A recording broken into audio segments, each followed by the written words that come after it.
Here's what happened this week at City Council.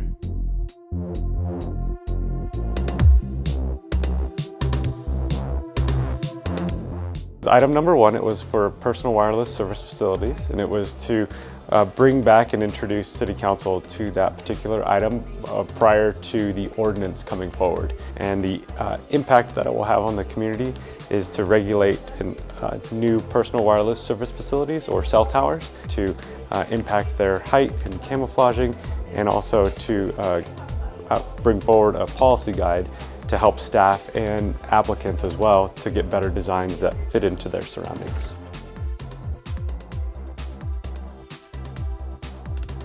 So Council actually approved the request to approve a Chapter 380 incentive agreement with TPUSA, and so TPUSA is one of the largest business processing servicing centers in the world, really. We had a chance now to bring this major organization that operates all over the planet to El Paso, and successfully we did, using this incentive. And so what was secured is 1,124 brand new jobs for El Pasoans. First, we did an overview of the street median cleaning process. We wanted to make sure the council understands how we do this program today. And the reason being is because we potentially may be taking on all of the state medians for maintenance. So we wanted to let them know what type of drastic change we could expect if we take on this additional duty.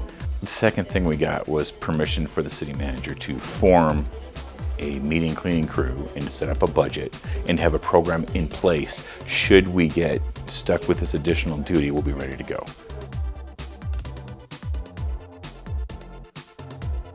So there was no action yesterday, but it was so important. We presented an overview of the ecosystem that serves the homeless population in our community, and we presented some real solutions to address the problem in our community.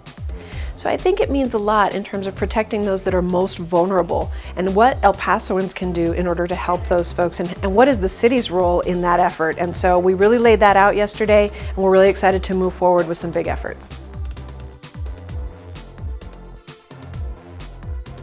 The Council approved an amendment to the 2019 Public Art Plan that will allow us to move forward with consolidating two previous public art projects for the Mexican American Cultural Center into one large project, and we're excited that that will be a companion memorial for the men of Company E. The memorial will now be placed in a location that receives 2.2 million visitors a year in the heart of the downtown arts district.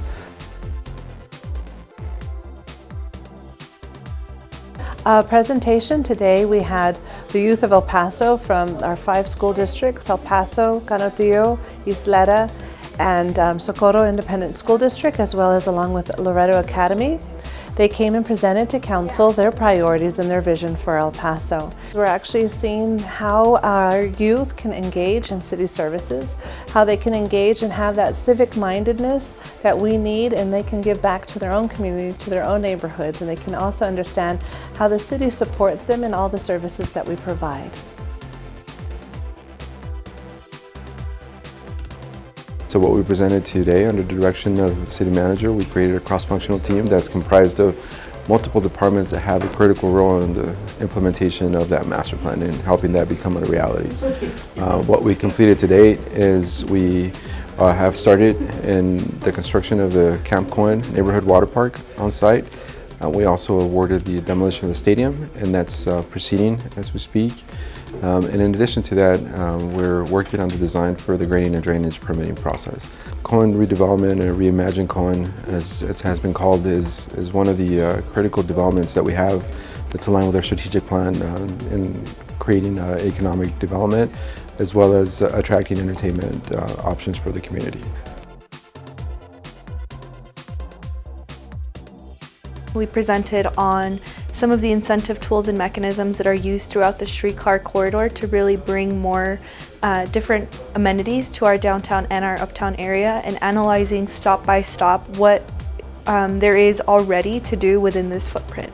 Council didn't take any action on this, so it was mainly an update to give them a glimpse at what the existing conditions are in our downtown and our uptown area, and opportunities that exist in order to promote development and redevelopment efforts in this defined study area.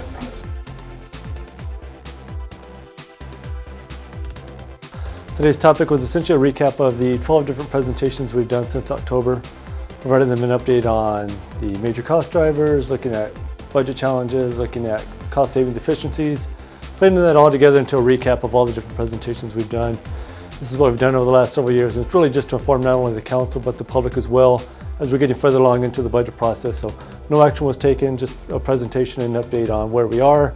Also provided some information on what we've done with the youth, what we've done with some community engagement improvements to make our process more integrated, have more involvement with our budget process.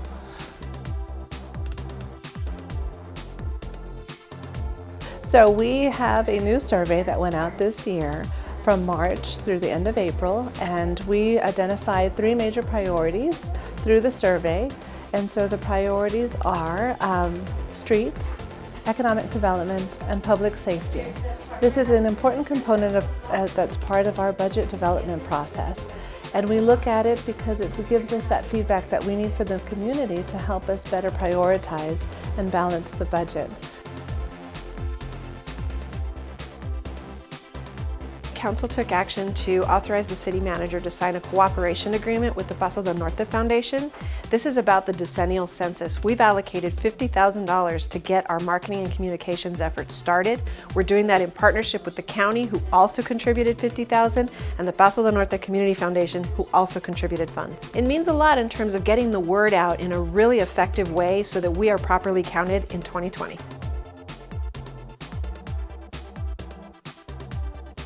Council approved our budget policy updates. We have actually updated them since April 2006.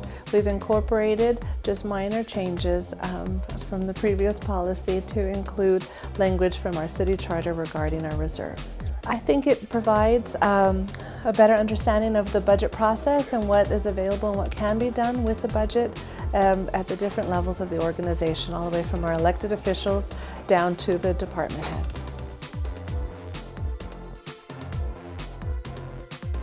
Council approved a resolution canvassing the results from the May 4th special election.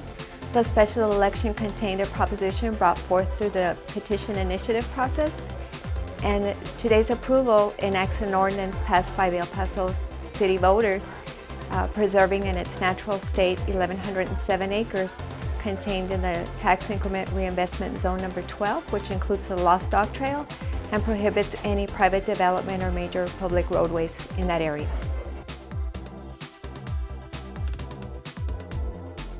Today in Council, they approved a resolution to support 4 projects, which have been identified as the transportation regional priorities.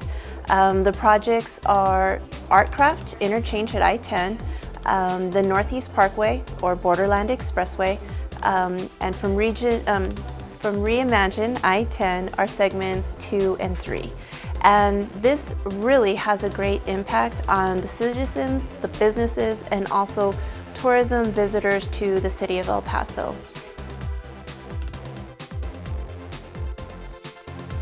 Streets and Maintenance completed a facility assessment and looking at our facilities, and they identified the top 10 facilities that are in need of investment, rehab. Part of that presentation included that we would come back to the City Council to start addressing those top 10. And those items that were presented today, one of them approves a project that's going to allow the city manager, working with OMB, to start identifying funding sources to start addressing those facilities. And then the other one addresses specifically the Museum of Art. We have identified project savings from Prop 2, projects of the 2012 Quality of Life, as well as investment revenue that has been obtained from the funds that we have on hand.